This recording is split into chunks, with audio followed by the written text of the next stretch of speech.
Yari umwami ukunda guhiga cyane, mu gihe igihugu cye cyabaga kiri mu mahoro nta kindi yakoraga. Rimwe na rimwe bipfaga n'umwamikazi kuko atajyaga amubonera umwanya. Yajyanaga n'ingabo ze n'abandi bahigi bakajya mu mashyamba ya kure. Uwo mwami yari azi kurasa cyane bishoboka ku buryo nta nyamaswa yapfaga kumucika. Yajyaga guhiga kure akaba yamara iminsi 5 mu mashyamba, we nabo bajyanye guhiga batunzwe no kotsa inyama z'inyamaswa babaga bahamije imyambi. Rimwe na rimwe yumvaga adashaka gutaha kuko umugore we yamwakiraga amubuza gusubirayo, kandi we yabikundaga cyane birenze uko abandi bami babikoraga.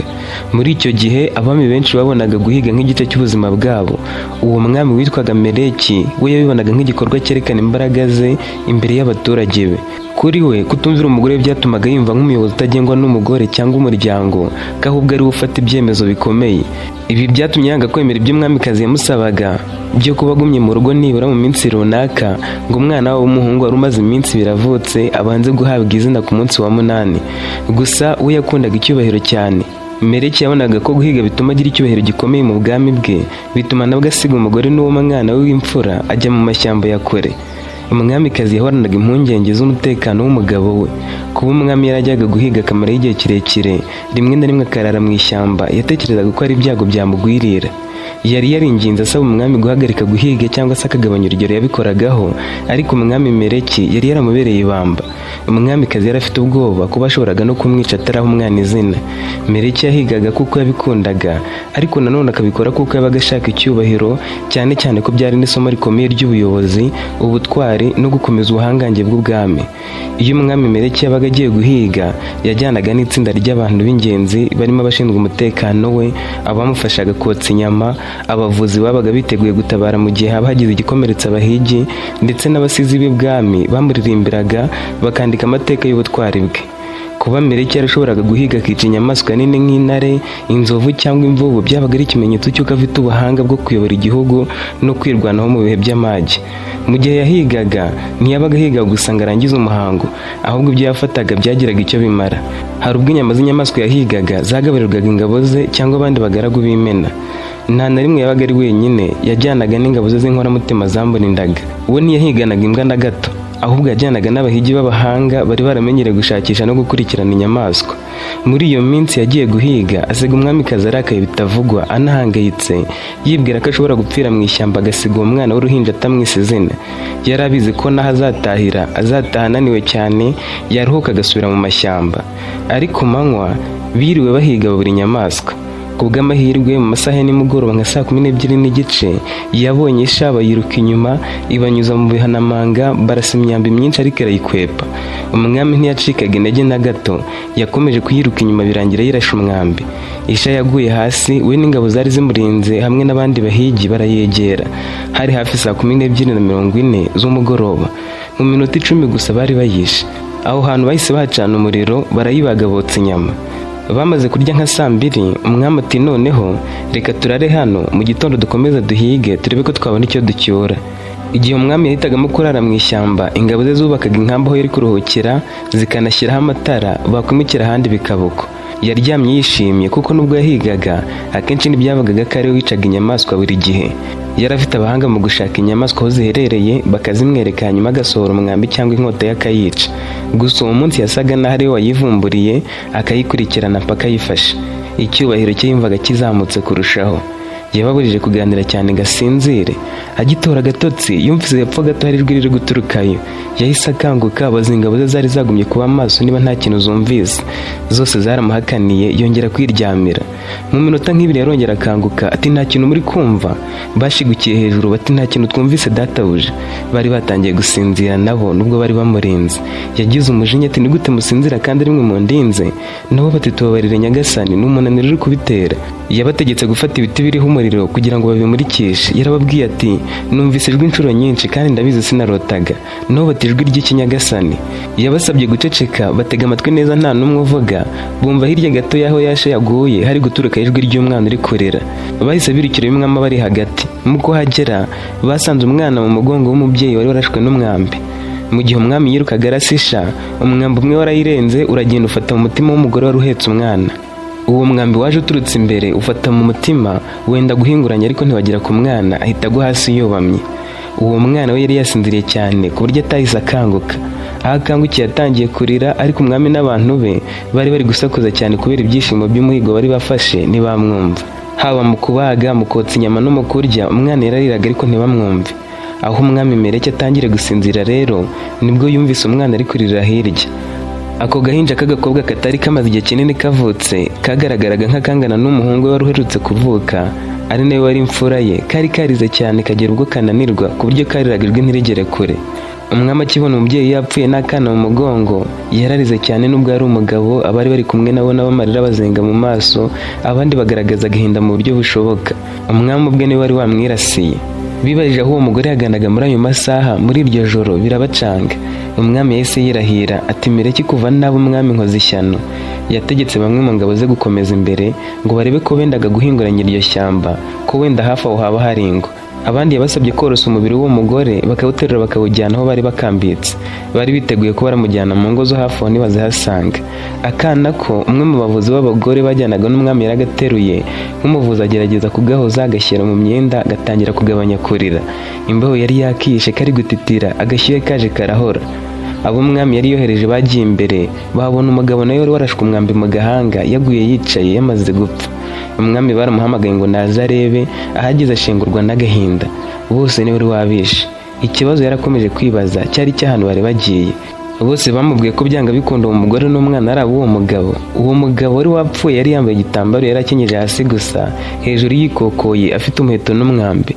Uko byagaragaraga nawe yasaga n'umuhigi muri ayo mashyamba. Umugore nawe yari afite imigozi, afite n'umufuka. Umwami yabanje gutekereza, arongera asaba zimwe mu ngabo ze gukomeza gushaka niba nta ngo ziri hafi aho. Bakomeje gushakashaka, bagaruka nka saa yine babwira umwami ko bagerageje kugenda biruka, bakaba babuze ngo hafi aho. Yanze kunyurwa dore ko yari yicaye ku muriro yote, yanze kongera kuryama. Ati mugende amasaha 3 mu kindi cyerekezo, nimuzibura mugaruke. Baragiye, bakigera hirya basanga imitego myinshi cyane. Umwami yagiye kureba, abona imwe muri yo yafashe utunyamaswa 2 nabo bahigaga zarisha.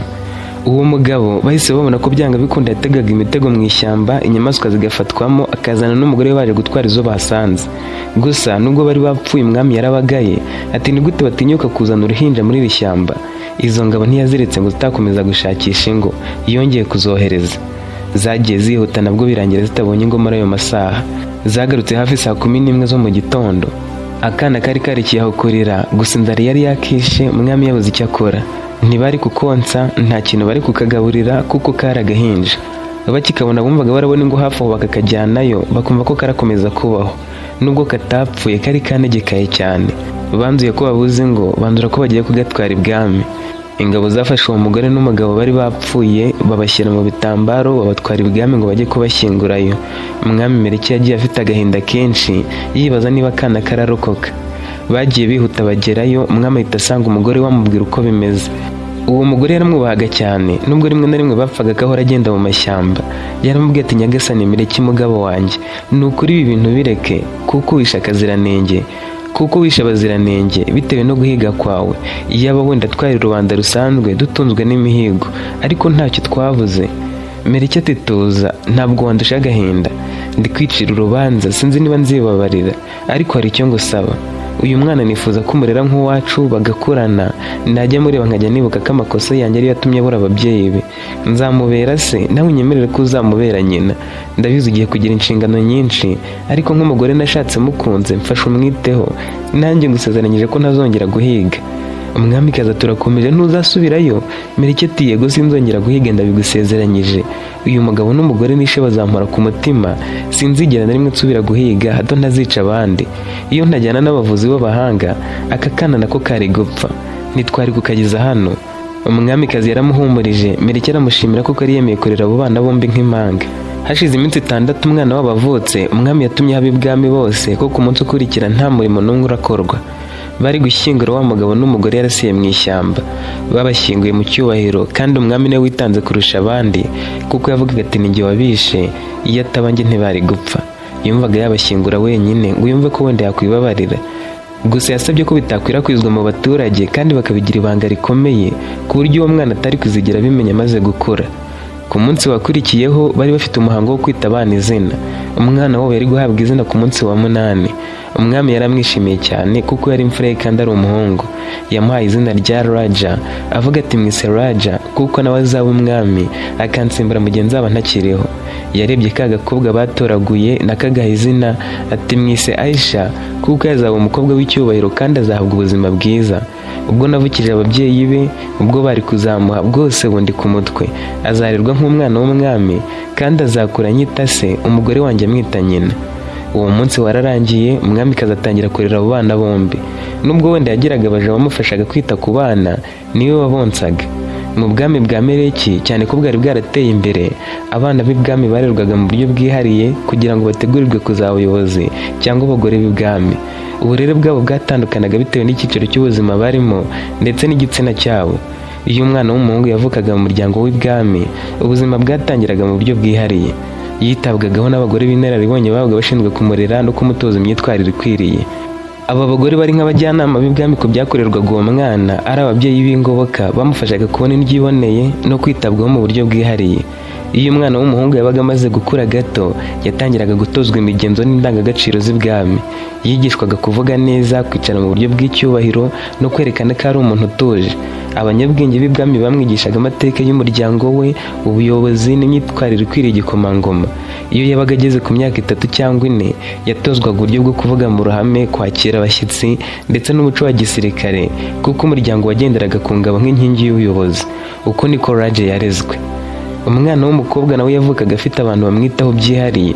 Abakobwa b'ibwami barerwaga mu buryo bwubahiriza uburere bwiza n'icyubahiro cy'ibwami. Bagiraga abarimu babigishaga imyifatire myiza, uburyo bwo kuvuga neza, kwicara no kugenda bigaragaza ishema n'icyubahiro cy'ibwami. Uko niko Aisha yarezwe mu bwana bwe. Aisha na Raja bigiraga mu bikari by'umwami, bagahabwa abarimu b'inzobere babigishaga mu buryo bwihariye. Bombi bakuze bari kumwe, babigisha uko bazaba abahanga mu mitegekere y'igihugu. Nyuma yo kuva mu bwana atangiye kuba ingimbi, Raja bamutoje ubuyobozi. Gusa kenshi yateraga hejuru agasaba kuba ari kumwe na Aisha mu masomo yose yahabwaga kuko arakiri muto bakabyemera. Aisha nawe nuko yabaga yifuza kuba ari kumwe na Raja. Bakuze bafite ubuzima budasanzwe butandukanye cyane n'ubw'abandi bana. Kubera ko Raja yafatwaga nk'uzasimbura se ku ngoma, Aisha akazaba umugore w'icyubahiro, barerwaga mu buryo bubarinda kugira ubuzima busanzwe nk'ubw'abana b'imiryango isanzwe. Bakuriye mu ngoro y'ubwami aho bari bafite ibyumba byihariye babagamo, bitabwaho n'abagore b'inararibonye n'abakozi b'ibwami. Imibereho yabo yari myiza, babona indyo ihagije, imyambaro myiza n'ibikoresho byiza kurusha abandi bana. Kubera ko batashoboraga gutembera no kujya mu ngo zisanzwe nk'abandi bana, barahuranaga bituma baba inshuti cyane ku rwego rwo hejuru. Nta na rimwe ari kubona Raja ngo ubura Aisha, keretse nijoro bagiye kuryama cyangwa wenda umwe agiye koga no mu bwiherero. Nibyo bintu byonyine byabatandukanyaga. Imikino yose y'abana n'indi bakinaga uko bagendaga bakura barayikinanaga. Kubagumisha mu rugo babikoreraga kugira ngo igikomangoma cyangwa Aisha bagire umutekano uhagije. Byarashobokaga rimwe na rimwe bakaba bajya hanze y'ibwami, ariko byasabaga ko abashinzwe umutekano babanza kubitegura neza. Babaga bafite abarinzi babagendaga iruhande kandi ntibashoboraga kwigendera uko bashatse. Nabwo ahantu bajyaga ni mu bikorwa byo gusenga gusa. Ntibashoboraga kugira inshuti na gato. Uko abo bana barushagaho gukura baba inshuti kandi baba beza ku masura, umwami niko yabatekererezaga yibaza aho azakura abo bazabana. Yifuzaga kuzabashyingira nk'uko byakorwaga mu bwami bwinshi. Abana b'umwami ntibabaga bafite uburenganzira bwo kubona abakunzi nk'abandi bantu basanzwe, kuko umwami ari washakaga abo bazashakana. Mu bwami bwa Meleki bwari bwarateye imbere, yari yarateganyije ko umuhungu we Raja agomba gushaka umugore akiri muto. Ku myaka 15, umwami n'abajyanama be bari baramaze kumutoranyiriza umugore. Abajyanama baramubwiye bati waretse umuhungu wakihitiramo, nyuma yaho wazahitamo tuzasuzuma aho avuka, uburere yahawe ndetse n'akamaro yazagirira ibwami. Meleki yababujije guha Raja amahirwe yo kwihitiramo, arababwira ati agomba kwishimira uwo nzamutoranyiriza. Mu gihe kimwe batekereje no kuri Aisha. Aisha bari baratoraguye, nubwo byari ibanga rikomeye ko umwami yishe ababyeyi batabishaka, bari baramureze nk'uwe kugira ngo agire ubuzima bwiza. Nawe yari yujuje imyaka 15, yagombaga guteganyirizwa uko yari kuzashyingirwa. Mu bahabwaga amahirwe yo kumushaka harimo abahungu bakomokaga mu miryango ikomeye cyangwa mu bavandimwe b'umwamikazi. Igihe cyari kigeze kugira ngo buri umwe muri aba bana amenyerane n'uwo bari kuzashyingiranwa. Umwami yahitiyemo Raja, umukobwa w'ubwami bari baturanye, kugira ngo bakomeze umubano mwiza, kandi uwo mwami yari yaramumwemereye. Uwo mukobwa bamuzanye mu bwami bwa Meleki ahamara iminsi 2. Muri iyo minsi Raja yabaye nk'umusazi kuko bamutandukanyije na Aisha. Ni ubwa mbere kuva yavuka byari bimubayeho. Nubwo atatekerezaga neza ku byo kuba yashaka umugore atazi n'ibintu by'inkundo neza, yumvaga yishakira kuba ari kumwe na Aisha. Uwo mukobwa bamuzaniye yitwaga Zuki. Muri iyo minsi ibiri we na Raja babicazanyaga hamwe, abajyanama bakabigisha uko bagomba kumenyerana, uko Raja yagombaga kumuba hafi, uko bazarera abana babo, ndetse n'ikizo nshingano zamumarira nk'umwami w'ejo hazaza. Ntibari biteye ko bari bakiri abana bato. Zuki we yari umwana mwiza, ibyo babigishaga akabitega amatwi yitonze, ariko Raja we ntiyabyumvaga na gake, yabaga ari gutekereza kuri Aisha. Zuki bamusubijeyo, Raja asigarana n'abakozi bo mu rugo n'abajyanama b'umuryango bamwigisha ko agomba kumwiyumvamo uko byagenda kose, ko ari uzamubera umugore. Yanze kubahakanira akajya yikiriza ariko bitamuvuyemo. Zuki nawe kandi niko iwabo babaga bamwigisha uko azabana n'umwana w'umwami wari kuzaba umwami, uko azitwara mu muryango w'ibwami, ndetse n'uko azafasha igihugu mu buryo bw'imibereho. Kuri Aisha nawe yari gukurikiza inzira nk'iyo ya Zuki, akitegura kuzishimira uwo bazamuha wese. Umwami yari yaramuteguriye ko azabana na musaza w'umwamikazi. Abajyanama bakomeje kuba hafi y'abo bana, imyaka igenda ishira, bagera ku myaka 18, bagera muri 20, rimwe na rimwe babahuza nabo bifuzaga ko bazabana, bakabaha umwanya. Raja we yabaga aratira Zuki ko Aisha ari mwiza, ahanashaka kuzamujyana n'ibindi. Aisha nawe iyo yabaga ari kumwe na musaza w'umwamikazi witwaga Raoul, yamwumvishaga ukuntu Raja ari we musore wa mbere mwiza ubaho, ko bapanze kuzacika ibwami bakajya gutembera mu mashyamba bakagaruka. Mu buryo Aisha atari yiteze, dore ko yarazi ko ababyeyi bari Meleki n'umugore we, Raoul yaramubwiye ati ariko Aisha, uwanyereka mama wawe nkareba uko yasaga, niba yari mwiza nkawe. Aisha ati sinumvise neza ibyo uvuze, ushaka kuvuga ko mushiki wawe utamuzi? Raoul ati ndabizi, nubwo ukomeza kundatira Raja, buri gihe muba muri kumwe, ariko njye nawe twenda kubana mu mezi make, rero ntitwabana utazi amateka yawe nubwo Meleki yanze kuyakubwira.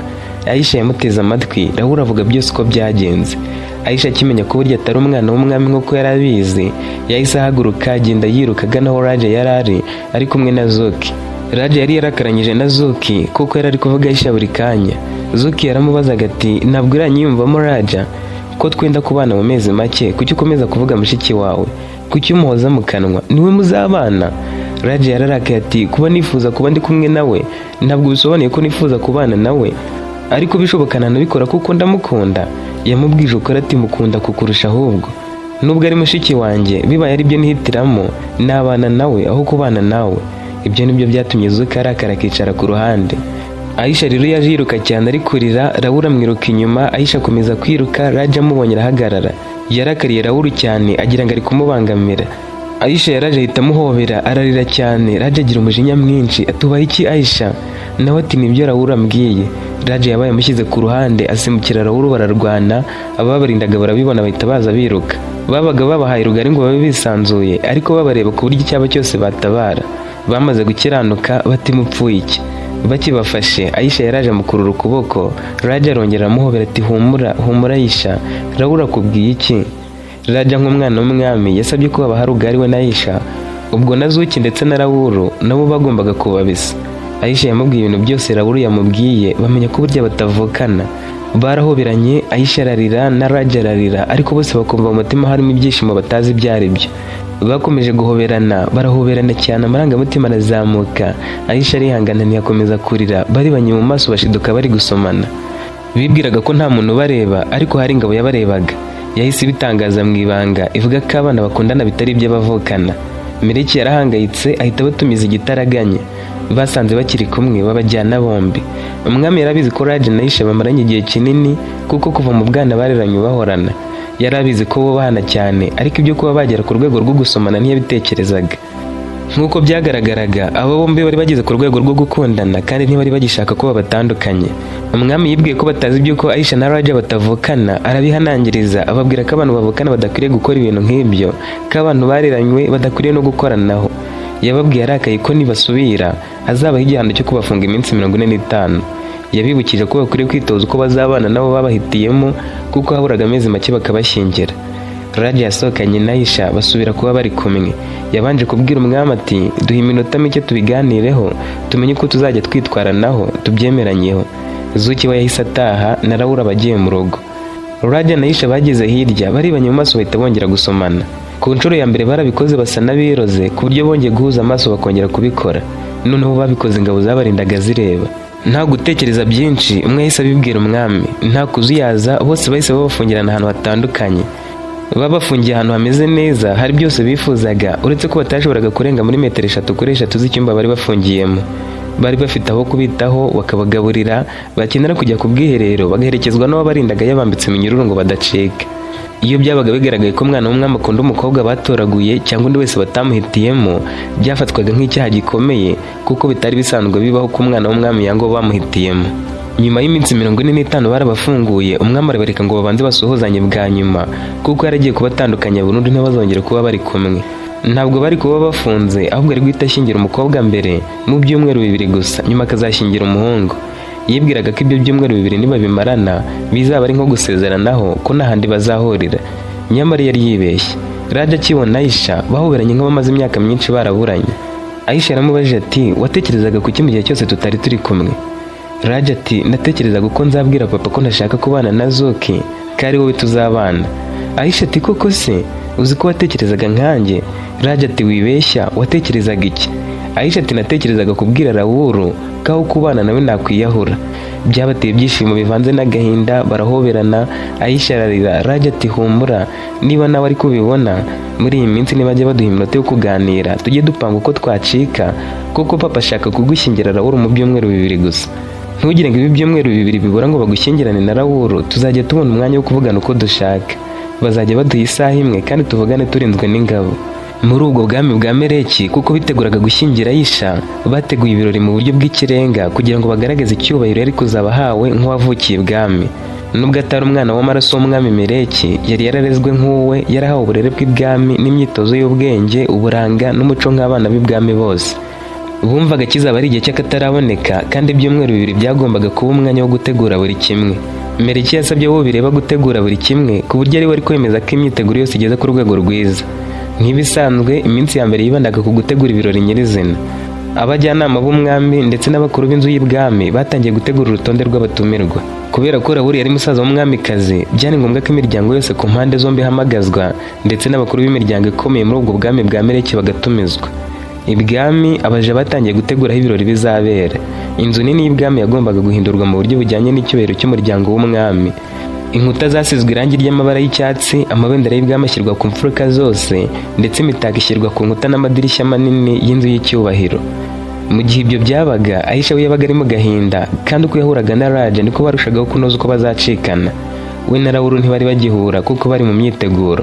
Nk'uwagombaga kuba umugore wa Raoul, bagiraga amasaha bamwigisha uko imigenzo yose ijyanye n'ishyingirwa izaba imeze. Yajyanwaga mu cyumba cyihariye hamwe n'abagore bakuru b'ubwami, bakamwigisha imigenzo, ukazitwara imbere y'umugabo we, ukazakira abashyitsi, n'icyo bizasaba kugira ngo yitware nk'umugore w'umuntu ukomeye.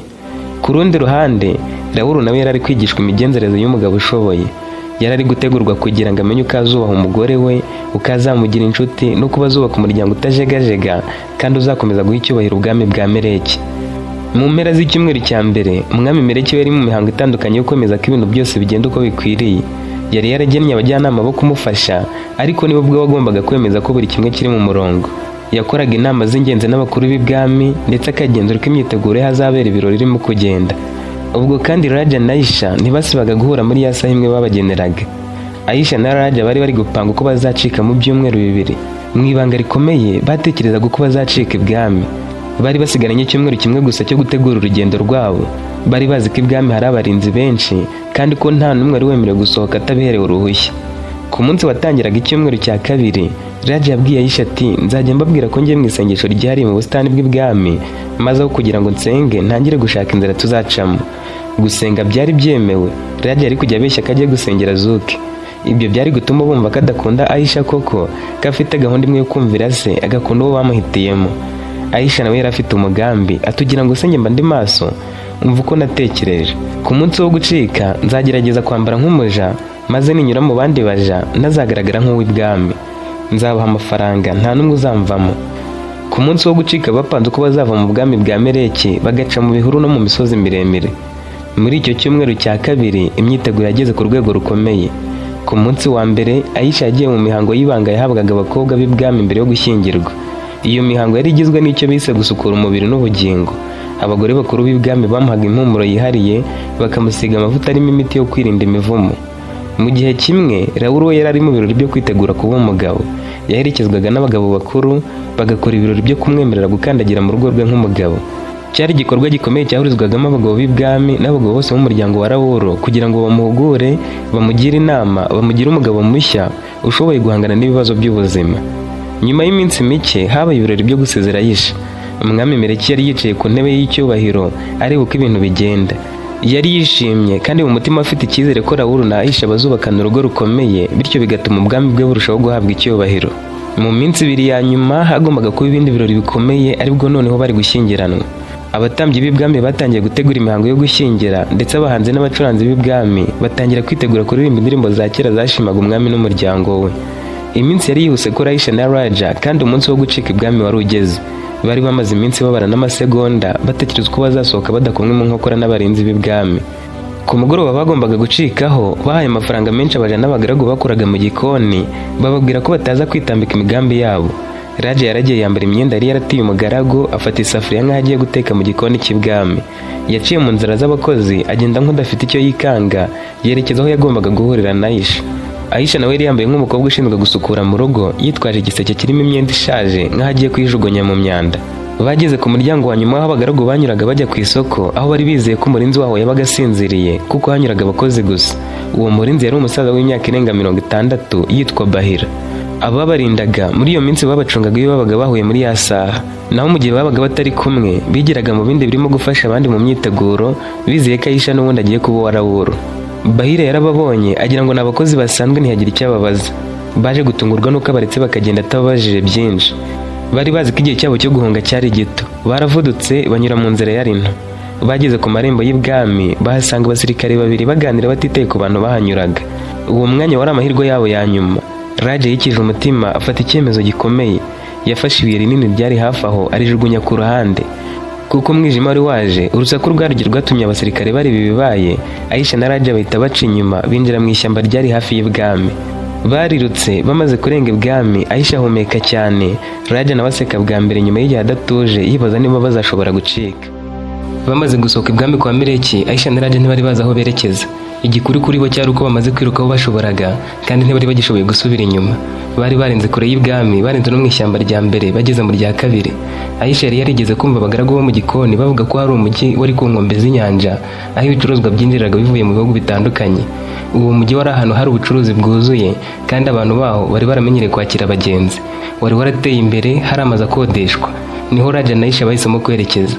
Bari bafite amafaranga, ntacyo bari kubura. Ikindi bari bizeye ko nta muntu wari ubazi muri uwo mujyi kurya ari kubimenyesha ibwami. Bari bafite urugendo rw'amasaha menshi n'amaguru kugira ngo bagereyo. Baciye mu mashyamba banyura mu midugudu mito muri iryo joro. Bageze aho bararuha, Raja yicara iruhande rwa Aisha arasinzira, akangutse bakomeza kwiruka birinda bubakeraho. Bageze mu bantu birinda kwigaragaza cyane. Mu masaha ya saa 4 bageze ku nkengero za wa mujyi bariruhutse. Babanje gukaraba mu mazi y'inyanja berekeza mu mujyi basa neza.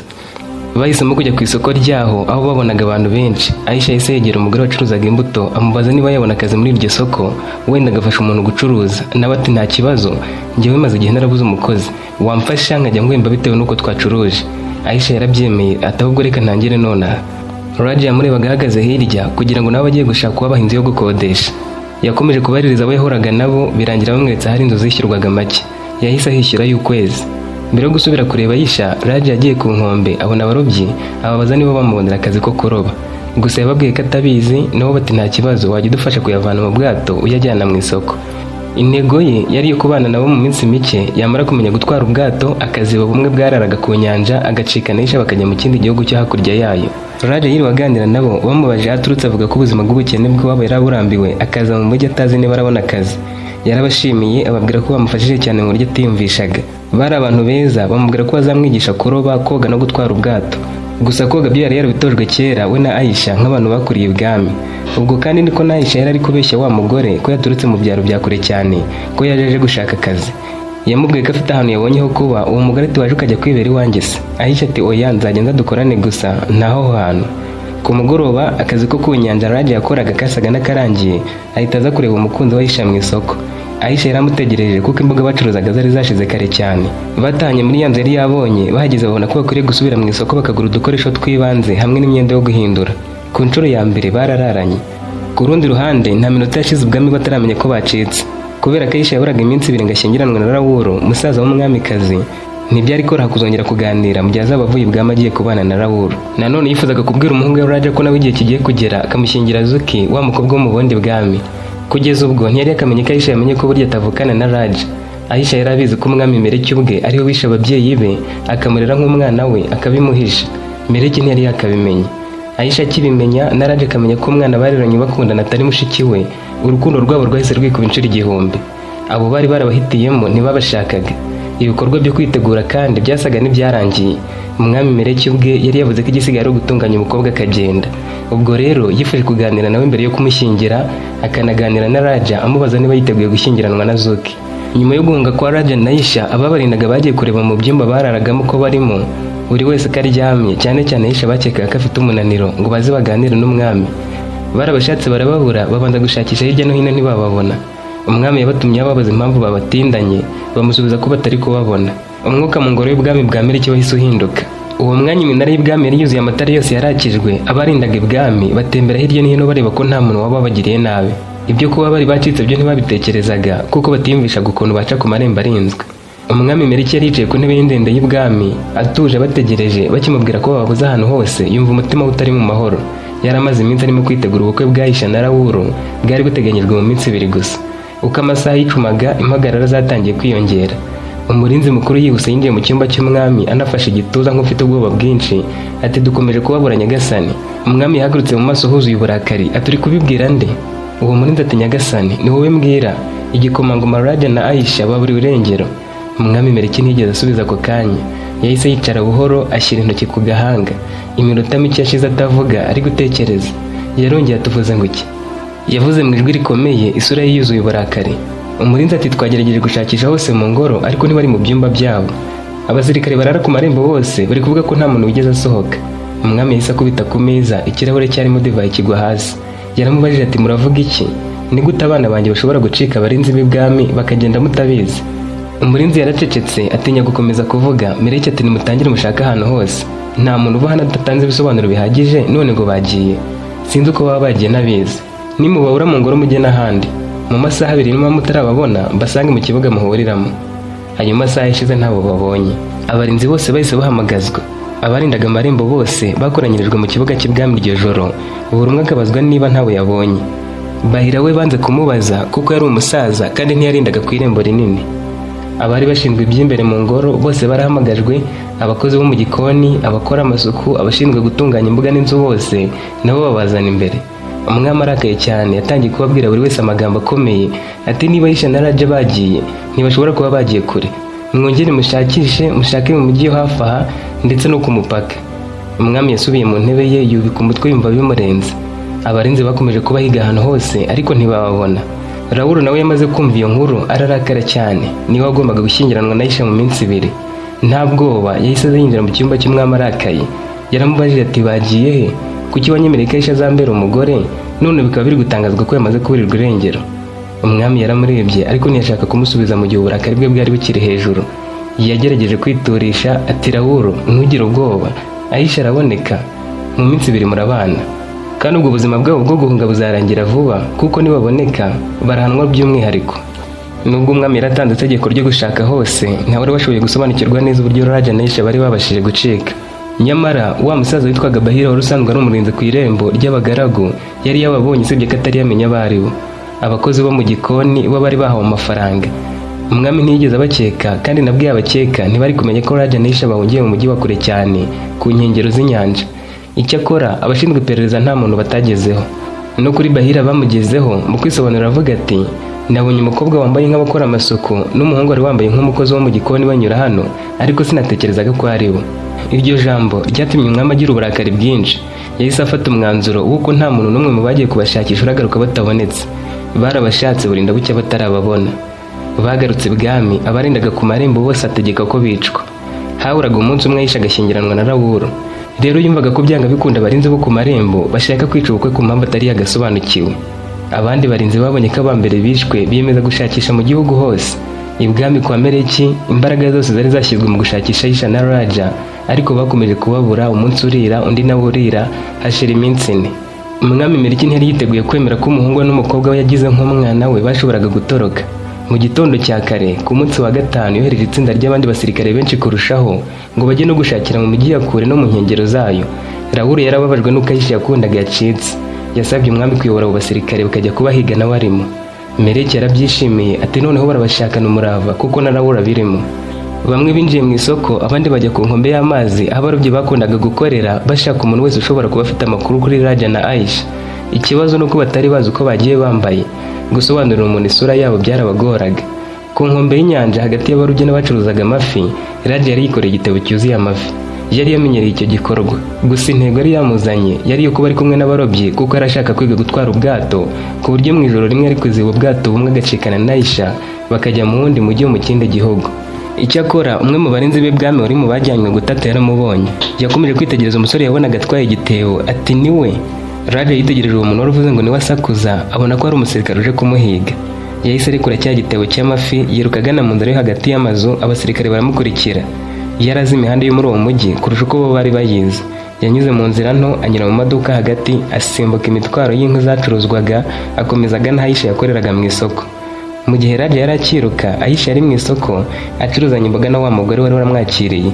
Yari ataramenya ko ibibazo aribwo byari bigiye gutangira. Raja yaje yiruka cyane ahita amukubita inkokora ku rutugu. Aisha yabanje gutungurwa mureba nabi. Raja amubwira vuba ati baje kudushaka kandi dukubitanye amaso. Bagombaga kubona uko bihisha vuba. Umugore wari kumwe na Aisha yarabyumvise ko baje kubahiga, ko burya bari abana b'ibwami, agerageza kubafasha, abereka aho bashobora kunyura bagasohoka mu isoko banyuze mu bubiko bwe.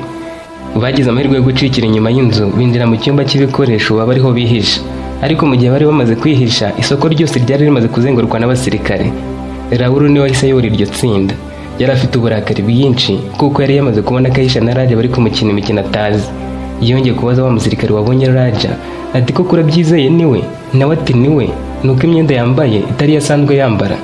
Abasirikare binjiye mu isoko basaka buri muryango. Bamwe bagendaga bazenguruka mu mazu, abandi bajya mu maduka. Raja na Aisha bo bari bihishe, bumvise ko ibintu byacitse. Bashatse ko basohoka hanze bakagerageza kwihisha ahandi hantu kuko aho bari bumvaga abasirikare benda kuhagera, ariko byari bitagishobotse.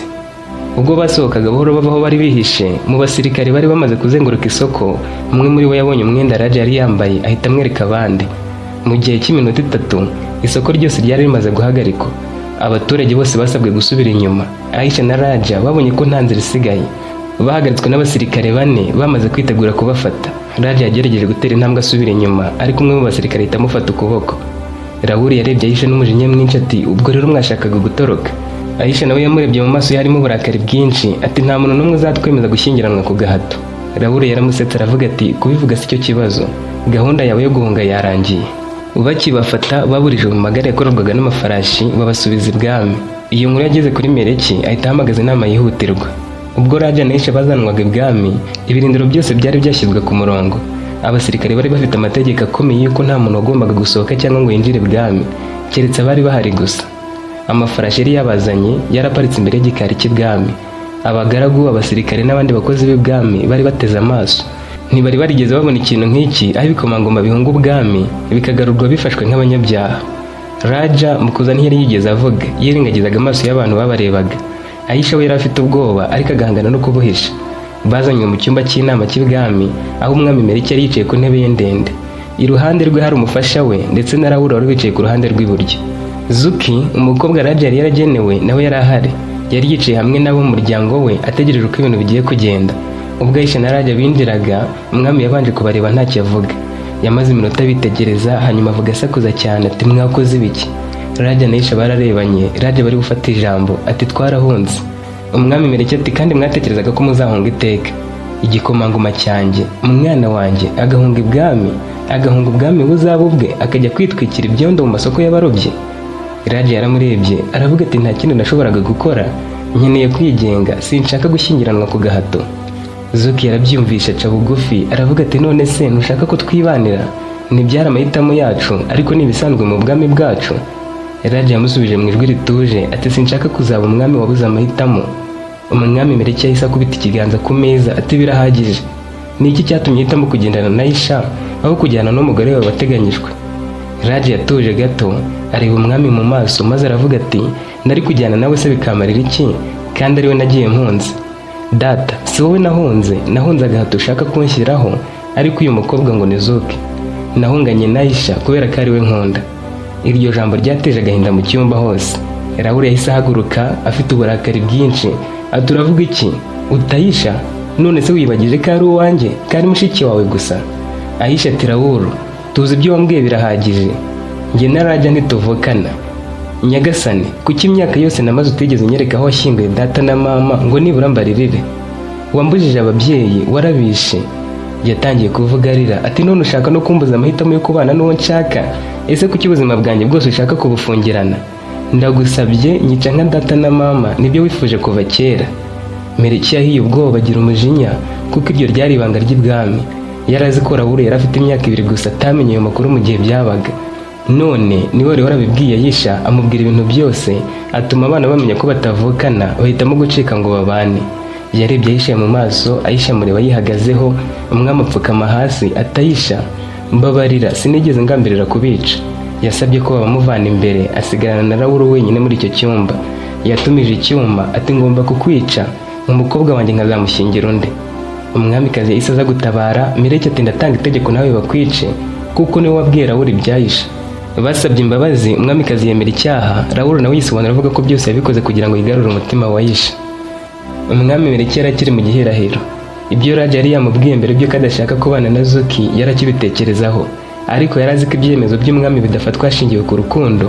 Yarahagurutse atambuka buhoro, areba Aisha na Raja mu maso ati ndumva mwihagije, mwariyemeje kuzahora muhunga.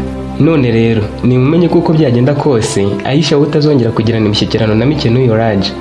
Raja uzashyingiranwa na Zuki nk'uko byari biteganyijwe. Nimugerageza kongera guhunga muzafatwa nk'abanzi b'igihugu. Raja yaramurebye ariko ntiyavuga. Aisha we yaratuje atangira kubura icyizere. Raul yagaragaje akanyamuneza, yumva ko amahirwe yongeye kuboneka. Zuki we yasezeranyijwe ko bagiye kubyitaho vuba nabo bakabashyingira. Nyuma y'inama y'ibwami, umwami Mireke yafashe umwanzuro ukomeye. Ubukwe bwa Aisha na Raul bwari busigaje iminsi 2 ugenda aho imyiteguro ya mbere yari igeze, bwimuriye mu kwezi gutaha. Ku rundi ruhande, Raja we yaragiye gufungwa. Yaragiye gushyirwa mu rugo rw'ibwami agacungirwa hafi kugira ngo adashaka kongera gutoroka. Nta yandi mahirwe namba yari afite yo kongera kuvugana na Aisha mu buzima bwe bwose. Umwami yanzuye ko mu gihe azaba akiriho uko bizagenda kose batazigera bavugana. Aisha yagombaga kongera gutegurwa nk'uko byari bisanzwe mu mahango y'abami, akabana na Raul. Umunsi umwe uwitaga ko Aisha yamusanze afite intege nkeya, afite n'umunaniro. Nyuma y'amasaha make bamujyanye kubonana n'abaganga b'ibwami. Nyuma yo kumusuzuma, inkuru yatangajwe ako kanya, Aisha yari atwite. Kurarana na Raja byavuyemo gutwara inda. Ubwo iyo nkuru yageraga kwa Mireke, byose byahise bihinduka. Ibyari uko byahindutse ibibazo. Umwami Mireke yaragiye gufata icyemezo gishya, yahise atumiza inama ako kanya. Umwami ntiyashakaga ko iby'urukundo rwa Aisha na Raja bikomeza guteza ikibazo, ariko nanone Aisha yari atwite. Abajyanama bamusabye kuzana Aisha. Akihagera, umwami yamubajije ijambo rimwe gusa, ati ndatwite ninde wayiguteye? Nawe ati ni Raja. Yasabye ko bahita bamusubizayo, umujinya umwica kurushaho. Yasabye ko none usibye abari mu nama, Aisha n'uwamenye ko atwite ari bo bonyine babimenya, ntihagire undi butangarizwa. Ibyo byashoboraga guteza umutekano muke mu bwami iyo bamenya ko atwite. Bamwe mu bajyanama bamugira inama yo kubareka bakibanira kuko Aisha yari amaze kumubera umugore mu gihe cyose yaramutwitiye. Umwami yarababaye, yanga kwemera inama zabo. Yamaze umwanya ari gutekereza, yumva atangiye kubabara mu mutwe. Undi mwami, se wa Zuki, nyuma yo kwemera kumuha umugeni ari we Zuki, yari yaramusezeranyije ibintu byinshi. Yaramubwiye ati ubwo ari ngihisemo ngo tuzabe ba mwana, ubukwe nibumara kuba nzakugororera. Umukobwa wanjye uzaba umuhaye amahirwe yo kuba umwamikazi. Yaramubwiye ati ubwo ari ngihisemo ngo tuzabe ba mwana, ubukwe nibumara kuba nzakugororera. Umukobwa wanjye uzaba umuhaye amahirwe yo kuba umwamikazi. Umuhungu wanjye icyo gihe nawe azaba ari umwami, kandi ntazabura kuba inshuti ya Raja kuko nawe azaba ari umwami. Bityo ibihugu byacu bizakomeza kunga ubumwe kugeza ibihe bitarondoreka. Tuzakomeza gufatanya muri byose, nuterwa ntabare ninterwa utabare kugeza iteka. Icyo gihe Mireke yaramwishimiye, amubaza icyo azamugorera icyo ari cyo. Nawe ati kubera ko igihugu cyanjye ari kinini, nzaguha igice cy'ubutaka nk'impano cyiyongere ku bwami bwawe, dushyireho umupaka habe mu bwami bwawe. Yongeyeho ati aho hantu hari zahabu, ifeza, diyama n'amabuye yandi y'agaciro. Ibyo bizaba nk'ikirango cy'ubucuti n'amahoro hagati yacu kuko nzaba ndi gushyira imari mu yindi. Si ibyo gusa kandi nukenera inkunga y'ingabo mu gihe cy'intambara ntuzagorwa no kubanza kumbaza. Izindi mpano zo zizaherekeza umukobwa wanjye, zirimo ibikoresho bikozwe muri zahabu, amasahani n'ibikoresho by'umurimbo. Meleki yumvaga ari inzozi, ibyo bintu atari buzarota abibonye. Uwo mwami yari yaramubwiye ko umukobwa we akunda amafarashi cyane, ko yari kuzayohereza ibwami nayo.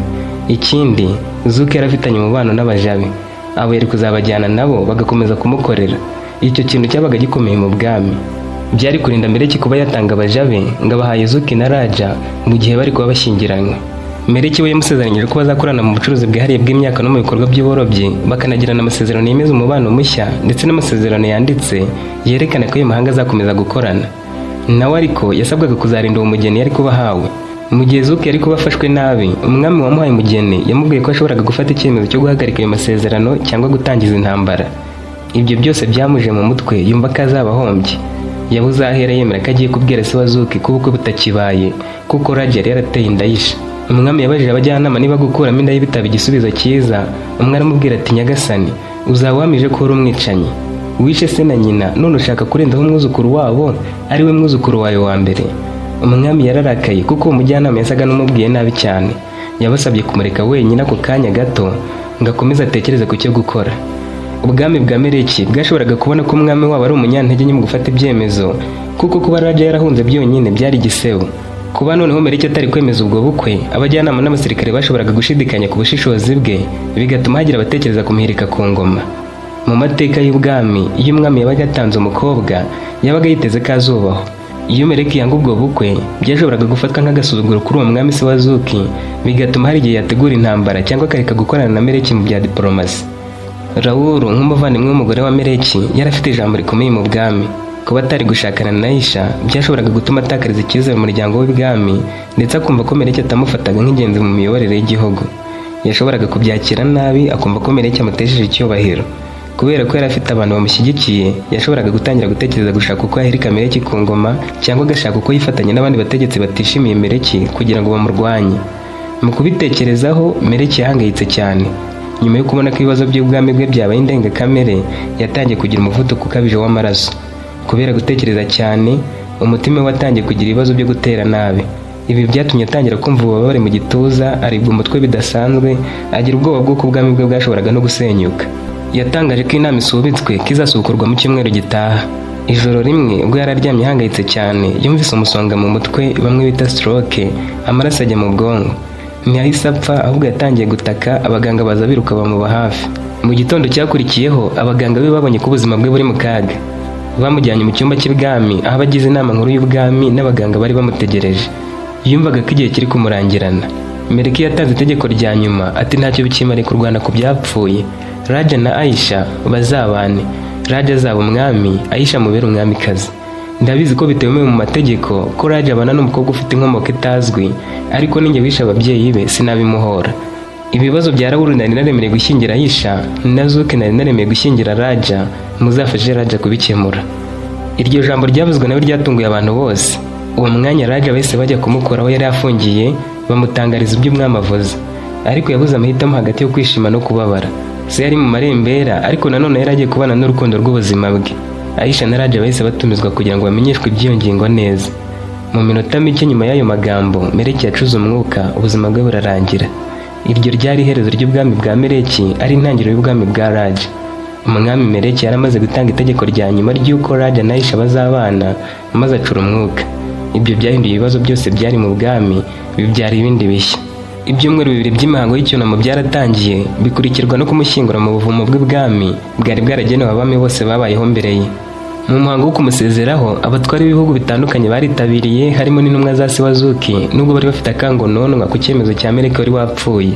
Zuki yateraga hejuru avuga ko akwiriye kuba umugore wa Raja, hanyuma yashaka kubana n'undi mugore nk'uko abami bamwe baharikaga abagore babo, akazabana na Aisha, Rawuru akirwariza. Rawuru we ntiyagaragaye cyane mu mihango kuko yaratangiye gutekereza uburyo bwo kwihimura. Nyuma y'icyumweru cya kabiri cy'icyunamo no gushyingura Meleki mu cyubahiro, abajyanama b'ibwami bahamagaje inama yo kwemeza umwami mushya. Kubera ko Meleki mbere yo gupfa yatanze ijambo rye rya nyuma, kandi Raja akaba ari we uri kumusimbura, abagize inama nkuru bemeye kumwimika. Ku munsi w'imihango, Raja yari afite ubwoba. Nk'uko yari yarahoze yifuza kwikura ibwami, kubona ko none hagiye kuba umwami byamuteye ubwoba, kuko yari azi neza ko ubwami bwe butazoroha. Hari abashakaga kumurwanya, barimo Rawuru na Zuki. Mu ijambo yavuze bamwimika, Raja yagize ati, mbaye umwami kubera ko data apfuye, ariko nzaba umwami muzima kubera ko ngomba kurwana ku gihugu cyanjye. Aisha we yari yicaye iruhande rwe atuje azi ko nawe agiye kugira inshingano. Benshi mu bwami ntibamwizeraga kuko bari bazi ko yatowe mu ishyamba batazi neza inkomoko ye. Gusa Meleki yapfuye avuze ko yagombaga kwimikwa nk'umwamikazi. Icyakora habaye ikibazo gikomeye, bamwe bateza impaka bavuga ko wari uwo mu muryango utazwi katagwire kuba umwamikazi. Bateje imvururu bavuga ko ubundi umwamikazi yagombaga kuba akomoka mu miryango ikomeye cyangwa mu bwami bw'ahandi, ariko Raja ntiyabyitayeho. Byarangiye Aisha yimitswe nk'umwamikazi. Nubwo Raja yamukundaga, bamwe mu bari bagize inama y'ibwami ntibamwizeraga kuko atakomokaga mu muryango w'abami. Ntiyari afite uburenganzira bwo gufata ibyemezo bikomeye nk'abandi bamikazi, ahubwo yari umubyeyi w'igihugu ufite icyubahiro ariko adafite ijambo mu buyobozi. Nawe mu mutima we yatangiye gushaka uko azumvisha Raja ko atazemera kubaho nk'umwamikazi udafite ububasha, ahubwo ko ashaka kugira ijambo mu bwami. Nyuma y'ibi byose, Raul ntigeze yihanganira ukuntu ubukwe bwe na Aisha bwapfuye. Yarakajwe no kubona Raja yimitswe no kuba yaragiye kuba umwami afite Aisha iruhande rwe.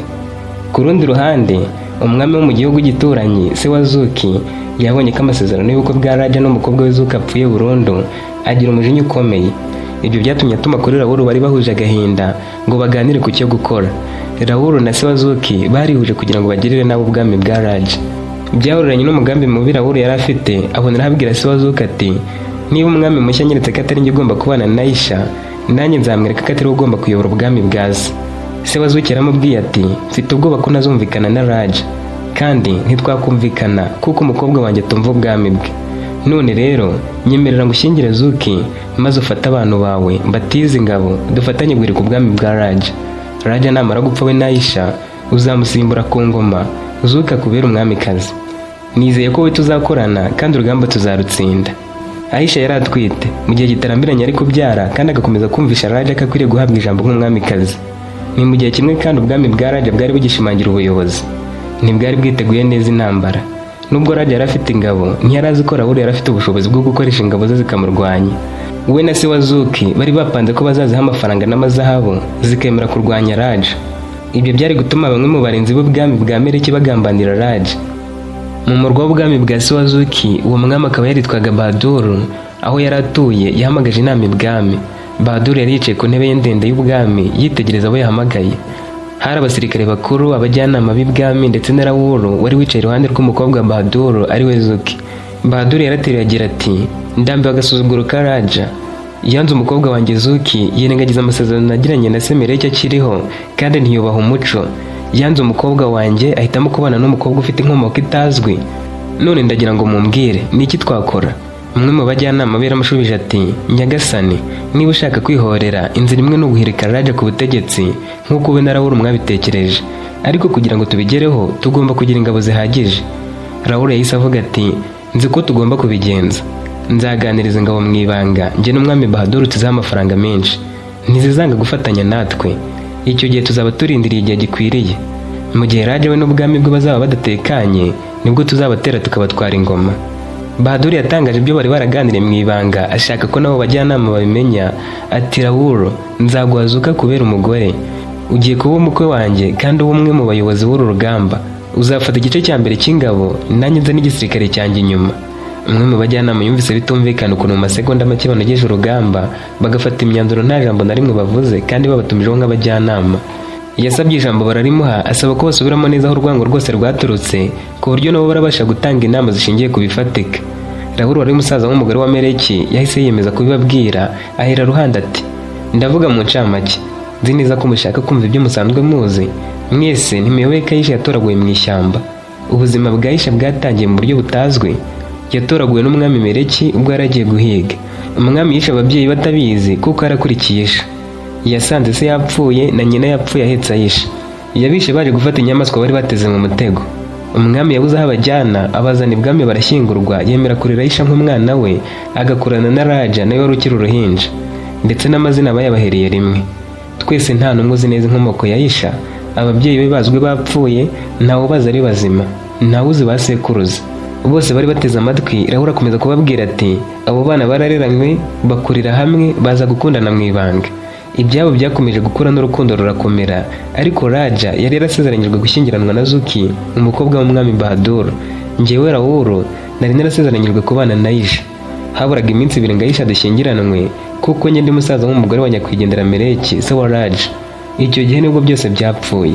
Aisha na Raja bamaze kumenya ko batavukana bajya kwihisha mu mujyi wo ku nkengero z'inyanja ngo babaneyo. Nyuma y'iminsi mike barafashwe basubizwa ibwami. Raja yirengagije amahame y'ubwami yo kwemera uwo bamuhitiyemo, yemera ko akunda Aisha utazwi. Byateje impagarara kuko Aisha atakomokaga ku muryango w'abami. Meleki se wa Raja amaze kubona ko ibintu bigiye gusenyuka kubera urukundo rw'aba bombi, yagize agahinda gakomeye. Yararwaye aza gupfa, ariko asize avuze ko Raja agomba kuba umwami, Aisha nawe akimikwa nk'umwamikazi. Abagize inama y'ubwami bamwe barabyanze bavuga ko atazwi neza, ariko Raja yirengagiza ibyo byose. Aisha yimikwa nk'umwamikazi nubwo nta bubasha ahabwa ku byemezo bikomeye. Njye Raoul numva ari njye wakagombye kuba ndi kumwe na Aisha, mu gihe Uzuki mureba yakagombye kuba ari kumwe na Raja.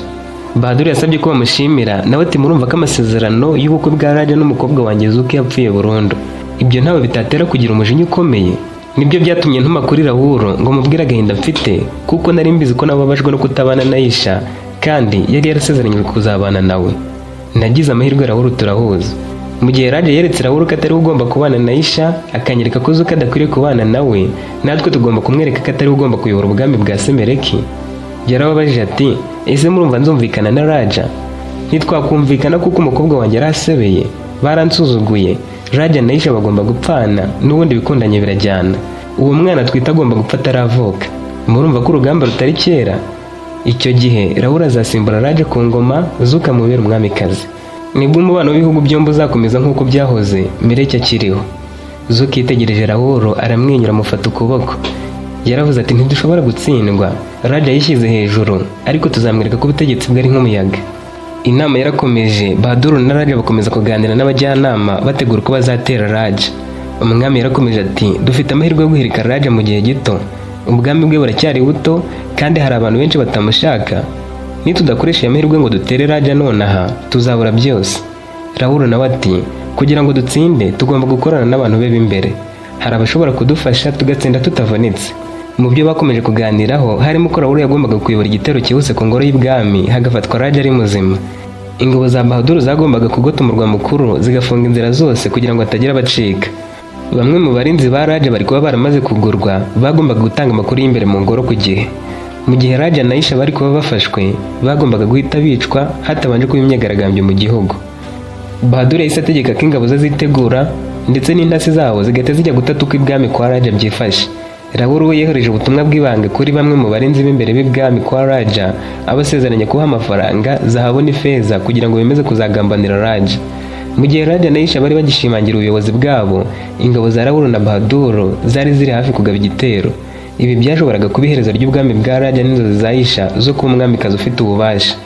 Hashize ibyumweru bike Raja yimitswe nk'umwami, Aisha yahawe icyubahiro nk'umwamikazi. Icyakora ubwami bwari butangiye kugira ibibazo. Hari ibihuha byacicikanaga ko hari abantu bigaragambye bavuga ko Aisha adakwiriye kuba umwamikazi. Ibindi byavugaga ko bamwe mu basirikare ba Meleki batizeraga Raja nk'umuyobozi mushya. Ku mugoroba umwe Raja yicaye mu rwambariro rwe yitegereje Aisha wari wicaye ku buriri. Aisha nawe yaramwitegereje ati ko wagira ngo ufite ikibazo gikomeye. Yaramusubije ati ndahangayitse. Mu minsi mike ishize twafashe abantu babiri binjiraga ibwami nta burenganzira, bafite amabaruwa yanditswe na Raoul. Aisha yahise ahagarika ibyo yakoraga aramureba ati Raoul. Raja yarakomeje ati yego, ayo mabaruwa yakanguriraga abasirikare bacu kungambanira. Aisha yagize impungenge ati nukuvuga ko Raoul ashaka guhirika ingoma yawe? Raja yaramwitegereje amukoraho ati wagize ngo ni Raoul gusa ko na Bahadur arimo? Aisha yahise ahaguruka ati none se tugiye gukora iki? Raja ati humura, amabaruwa twayafashe ataragera kuba yari yoherejwe. Bari bayohereje bamwe mu basirikare bashinzwe umutekano wanjye, handitsemo ko bazabaha zahabu, ifeza, diyama n'ibindi ngo bangambanire. Kandi ntibari kubyanga kuko ubwami bwa Bahadur bufite amabuye menshi y'agaciro. Icyo twagikomye mu nkokora ku ruhande rumwe, ariko nta wamenya, wasanga hari ukundi ubutumwa bwa Raoul bwabagezeho. Uretse n'ibyo, Bahadur nawe ageze kuri imyiteguro. Hari amakuru avuga ko hari abasirikare na kinyeshyamba ziri gutorezwayo ngo zizazane n'ingabo za Bahadur bahirika ubwami bwanjye. Aisha ati none se nyine ugiye gukora iki? Yarahangayitse cyane. Raja ati ngiye guhita mpamagara inama yihutirwa. Yarabikoze, abasirikare be bakuru bahita bahamagarwa. Umusirikare mukuru witwaga Javed wari umwe mu bantu Raja yizeraga cyane, yahise yinjira mu cyumba cy'inama mbere y'abandi. Yarazi amakuru. Raja aramubaza ati amakuru ufite ni ayahe? Javed ati nyagasani, twamenye ko ingabo za Bahadur n'iza Raoul ziri kwitegura kugaba igitero. Bamwe mu basirikare bacu batangiye kuburirwa irengero, hari abatangiye kugambanira ubwami. Raja yahise ahagarara ashinga inkota hasi arakaye cyane ati ubwami bwacu ntibuzahirima, tugomba gutegura intambara kandi abo bantu bari boherejwe amabaruwa bose bakicwa kuko wasanga barabimenyeshejwe mu bundi buryo. Yamusabye ko babanza kubica mbere y'uko inama itangira. Javed wamwubahaga cyane yihutira kubishyira mu bikorwa. Aisha we yasaga n'aho atuje ariko mu maso higanjemo igihunga. Yaramenye ko urugamba rugeze hafi kandi ko we na Raja aribo bari bagambiriwe. Yitegereje umugabo we abona yikomeje ariko nawe yari azi ko bishobora kurangira nabi. Aisha aramubwiye ati Raja, ndifuza kugira uruhare muri uru rugamba, ntidushobora kwicara dutegereje ko batugabaho igitero. Raja yaramwitegereje amusoma ku gahanga ati Aisha, uri umwamikazi wanjye kandi ndakwizera, iki si igihe cyo gutinya ahubwo ni igihe cyo kurwana. Abasirikare bamaze kwicwa inama yaratangiye. Javed yamubwiye bimwe mu bimenyetso byagaragazaga ko umwanzi ari hafi. Ati bamwe mu bacuruzi baturuka mu bwami bwa Bahadur bavuga ko babona ingabo nyinshi ziri guhugurirwa ku mupaka w'ibihugu byombi, ngo babonye umwambaro w'ingabo zacu mu nzira kandi bari bakiri mu gihugu cya Bahadur. Ibyo bigaragaza ko hari abatangiye kugambanira umwami. Yarakomeje ati mu gisirikare bamwe batangiye kwitwara nabi, hari abivumanga bavuga ko badahembwa uko bikwiriye. Bamwe muri bo basohotse mu ngoro y'ibwami ntibongera kugaruka. Ikigaragaza ko ubugambanyi bwaraburi bukomeye ni uko bamwe mu batwari b'ibihugu twari tubanye neza kuva kera batangiye guhagarika ubucuruzi, batangiye kwanga kohereza ibiribwa n'amavuta.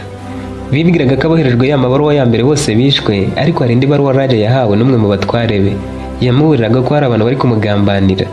Yari yanditswe n'umuntu utazwi igira iti Nyagasani, hari abashinzwe umutekano wawe barimo kwakira amafaranga n'amazahabu avuye kwa Rawuru, barateganya kugufata ku manywa y'ihangu, nibamara kugutera bakakwicana n'umwamikazi. Ibyo byose byatumye Raja akeka ko abantu bose bashidikanyaga kuri Aisha bavuga ko adakwiriye kuba umwamikazi ari abagambanyi. Yanze kugira icyo abakorera ahubwo asaba Javed kubagumishaho ijisho. Mu gitondo cyakurikiyeho amakuru yatangiye kugera muri rubanda, bamenya ko ingabo za Rawuru na Bahadur zatangiye kwegera imbibi z'ubwami bwa Raja. Abasirikare be bari bayobowe na Javed nabo batangiye gutegura uburyo bwo kwirwanaho.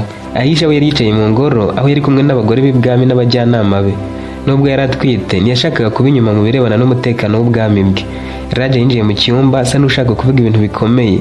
Yarebye Aisha mu maso amufata ukuboko aramubwira ati urugamba rugiye gushyuha, twabonye ubutumwa bwemeza ko Rawuru yamaze kwambuka imbibi, ingabo ze n'iz'ubwami bwa Bahadur ziri kwerekeza hano. Aisha yahise ahaguruka ati niba Bahadur na Rawuru bahuje abasirikare bivuze ko bafite umubare munini.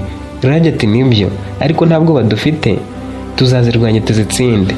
Mu masaha ya kare umwotsi watangiye kuzamuka ku nkengero z'umurwa mukuru. Ingabo za Rawuru na Bahadur zari zatangiye kugaba ibitero. Inkota z'ibyuma zarasakuzaga, amafarashi atangira kuza yiruka mu nzira z'ubwami bwa Raja. Raja yari yamaze kwitegura kare. Javed yari umuhanga cyane mu rugamba, ahuza umwami kujya ku rugamba ngo bataza kumwicirayo, ariko aranga. Mu gihe ayo mafarashi yatangiraga kwinjira mu gihugu cye yiruka, abasirikare bayagenderagaho biteguye kurasa. Raja na Javed n'ingabo zabo bari bayarindiriye ngo bice abayagenderagaho bigishyushye. Raja yari imbere yambaye ikoti rikomeye ry'ibyuma, afite inkota ye ndende. Javed yari ku ruhande rwe yiteguye kuyobora ingabo. Raja yavuze ashinze inkota hasi ati niba bashaka intambara barayibona. Ku rundi ruhande Rawuru na Bahadur bari bafashe icyemezo cyo kugabanya imbaraga z'ubwami bwa Raja, bagaba ibitero mu byerekezo bitandukanye. Bumvaga ko bashobora kugota ingabo ze, ariko Raja yari yabanje gutegura urugamba mu buryo bw'amayeri kare cyane. Mu gihe ingabo za Rawuru zari zerekeje ku marembo y'umurwa mukuru, Raja yari yateguye igitero cyo kubasatira akabica bataragera kure. Ingabo ze zasanganiye za Rawuru zazaga ku mafarashi maze barazihindukirana. Mu minota mike gusa bamwe mu basirikare ba Rawuru batangiye gutatana. Icyakora nubwo bari batsinze kuko Rawuru yari afite abantu batamenyera urugamba, dore ko bari batojwe mu minsi mike gusa, ingabo za Bahadur zo zari zigifite imbaraga. Zari zigifite icyizere cyo kwinjira mu murwa mukuru, cyane ko zari zaciye mu kindi cyerekezo. Aisha nawe yari yarwinjiyemo, yarahagaze hejuru y'urukuta rw'ibwami yitegereza uko ibintu byari bimeze. Yari azi ko ari igihe cy'ingenzi cyo gufata icyemezo. Yari umwamikazi ntiyari umuyobozi w'ingabo, ariko kubera uburambe yari afite mu bitekerezo by'ubuyobozi, yahise atuma ku bari bashinzwe umutekano w'imbere mu ngoro ati mwitegure gusohoka tujye gufasha abasirikare ku marembo. Benshi baratangaye kuko batakekaga ko Aisha yashoboraga kujya ku rugamba, ariko we yari azi ko iyo ntambara itari iya Raja gusa ahubwo ko yari iya bose. Intambara yakomeje gufata intera, ingabo za Raja zirwana zivuye inyuma. Nubwo ingabo za Rawuru na Bahadur zari nyinshi, zari zatangiye kugaragaza intege nke. Byagaragaraga ko zashoboraga gutsindwa mu gihe Raja yakomeza ntasubire inyuma. Ingabo ze zari zimushyigikiye, abagambanyi hafi ya bose barishwe, abandi barashyizwe mu nzu y'imbohe. Aisha aho yari hejuru y'urukuta rw'ibwami yitegereza uko urugamba rugenda, yabonye ko ingabo za Bahadur zari ziri kwinjira cyane mu marembo, ariko inyinshi zari zikambitse hafi y'ishyamba ryari hafi y'ubwami, rimwe banyuzemo bacika igihe we na Raja bacikira hafi y'inyanja. Yatumye kuri Javed umuyobozi w'ingabo aramubwira ati bashaka kwinjira mu marembo ariko hari ingabo zabo nyinshi ziri hirya y'ishyamba. Yatanze itegeko ati nabo bagomba kubagota. Javed yahise itegeka ingabo za Raja ryo kujya mu byerekezo bitandukanye bakazenguruka ingabo za Bahadur zari ku marembo. Byateje akajagari mu ngabo za Bahadur bituma zitatana. Zari zimaze kubona ko zigiye kugotwa. Mu gihe intambara yari igikomeje, Raja yateguye igitero gikomeye cya nyuma na nyuma. Ubwo yayoboye igitero cyo guhura na Raoul bahurira mu kibuga cyari hagati y'inyubako z'ibwami. Raoul yavuye ku ifarashi ye ahagarara imbere ya Raja aramubwira ati watwaye umugore wanjye none ugiye kwakira n'urupfu. Raoul yasoje kubivuga afata inkota. Raja yamusubije afite icyizere ati wari uzi ko intsinzi ari yawe kuva na kera ariko reka tubirebe nonaha. Bamaze kuvugana basaba ingabo zabo gusubira inyuma ngo bo ubwabo barwane uza gutsinda undi ingabo ze zimanika amaboko. Bahise barwana inkota zabo zirakangarana. Raoul yari umunyembaraga, Raja ari umunyamayere. Raja yigize nk'umunyantege nke ahangana no kwirinda ko inkota ya Raoul yamutema. Yarikengaga gusa agasa n'udashaka kumwica. Bamaze amasaha menshi Raoul agerageza kumwica, Raja ahunga kandi yikinga bigera ubwo Raoul yumva ananiwe.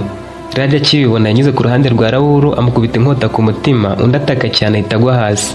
Ingabo ze zamaritse amaboko, Raja ati muzice. Bazirayemo hafi ya zose barazica izindi zirahunga. Bahadur nawe yaramaze kubona ko ibintu bigiye kumukomerana. Yararwanye cyane ariko ingabo ze zatangiye guhunga. Muri ako kanya Javed yamugabye igitero gikomeye amufata ari muzima. Raoul na Bahadur bamaze gutsindwa, Bahadur ashyikirizwa Raja. Abasirikare be nabo bahise bamanika amaboko bemera ko batsinzwe. Kubera ko bari bigabanyijemo kabiri, Raoul ari kurwana ukwe ku ruhande rwe na Bahadur ari kurwana ku rundi ruhande ariko bafatanyije kurwanya umwanzi. Nyuma yo kunesha impande zombi, abasirikare ba Raja bamanitse amacumu n'ingabo zabo hejuru. Aho bari hose berekana ko batsinze. Raja yahagaze imbere ya Bahadur aramubwira ati mwagambaniye ubwami bwanjye none urumva ntabwo ikiye gihano. Bahadur yasabye imbabazi ati nashutswe na Raoul. Raja ati nigute umuntu w'umwami bamushuka? Bahadur ati nukuri mbabarira. Raja yaratekereje abwira abasirikare bati ntabwo mwica arafungwa bizatuma hatagira uwongera kugambanira ingoma yanjye. Bahadur yaherejwe gufungirwa mu mwobo wa gereza ahantu hatarimo urumuri. Nyuma y'igihe gito ibi byose bibaye, Aisha yabyaye umwana w'umuhungu abantu bose b'ibwami barishima cyane. Noneho bamuhaga icyubahiro cyahabwaga abandi bamikazi. Mu rugamba yari yaragaragaje ko ahubwo arenze ku bandi bose babayeho. Yarasigaye afata ibyemezo mu nama bikagenderwaho, yarahawe rugari kurusha uko abandi bamikazi babayeho muri ubwo bwami byari bimeze. Raja yarebye umwana we ahitamo kumwita Kirani bisobanura urumuri. Ubwami bwishimiye intsinzi ndetse bakora ibirori bikomeye. Ubwo Bahadur yafungwaga igihugu cye cyari gisigaye kitagira umwami. Muri ubwo buryo byasabye ko hagomba gushyirwaho undi muyobozi w'agateganyo mu gihugu cye kugira ngo ibintu bikomeze gukorwa neza kandi habungabunga umutekano. Muri iyo minsi Zuki yagize agahinda gakomeye nyuma yo kubona ko umushinga wo guhirika ubwami bwa Raja utagishobotse. Yari yarateye intambwe nini yifuza kuzaba umwamikazi ariko birangira amahirwe amucitse. Raja bifuzaga kumushyingira yaramwanze yibanira na Aisha. Raoul bari bagiye kuzahuzanya amarira nawe yicirwa ku rugamba. Yibajije uburyo yagiye ashyira umutima we ku kintu cyose ariko ntibimuhire, agahorana ibyiringiro byo kuzaba umwamikazi bikanga. Nase akaba yari afunzwe, ubwami bwabo burimo akavuyo kenshi ko gushaka uwamusimbura, birangira yiyahuye. Nyuma y'igihe kinini Bahadur afunze, Raja yatanze itegeko ryo kumufungura. Aisha yahoraga amusaba kumurekura ngo ajye kugwa mu gihugu cye cyahoragamo imvururu. Nyuma yo gufungurwa yasubiye mu gihugu cye ariko asanga hari impinduka mu buyobozi. Byabaye ikibazo gikomeye kuko abari bagize ubwami bw'igihugu cye bari barashyizeho undi muyobozi w'ubwami kandi atari n'umuhungu we nibura. Nawe ubwe baramusuzuguraga kuko yatsinzwe urugamba akanafungirwa mu kindi gihugu. Ntibari kwemera ko Bahadur asubira ku buyobozi bwabo. Yari mu gihombo kuko umuyobozi mushya yari yarafashe icyemezo cyo gukomera ku buyobozi mu buryo bukomeye. Ku rundi ruhande, Raja na Aisha babanye mu mahoro bayobora ubwami bwabo mu bwenge, noneho barashyigikirwa kuko hari hashize igihe kinini nta mwami urwana urugamba. We n'umwamikazi bari bagaragaje ko bashobora kurinda igihugu. Yashimiye Javed wabaye umwizerwa amugororera bikomeye. Nubwo mama wa Raja yababajwe na Raoul umusaza we, yishimiye intsinzi y'umwana we. Umusaza we yashatse guhirika ubwami bw'umwana we Raja. Yabaga ahangayitse iyo yumvaga ko umusaza we ashaka kumwicira umwana n'umukazana. Yabaye hatuje kandi yumvamo cyane Aisha amwakira nk'umukazana. Aisha yabaye umwamikazi wemewe ukunzwe n'umwami agakundwa n'abaturage, ingabo n'abandi bayobozi bose. Yari afite ijambo mu bwami. Icyizere n'amahoro byari byaragarutse mu gihugu. Raja yatangaje hakiri kare ko umuhungu we Kirani agomba gukora yiteguye kuzayobora ubwami mu gihe azaba atakiriho.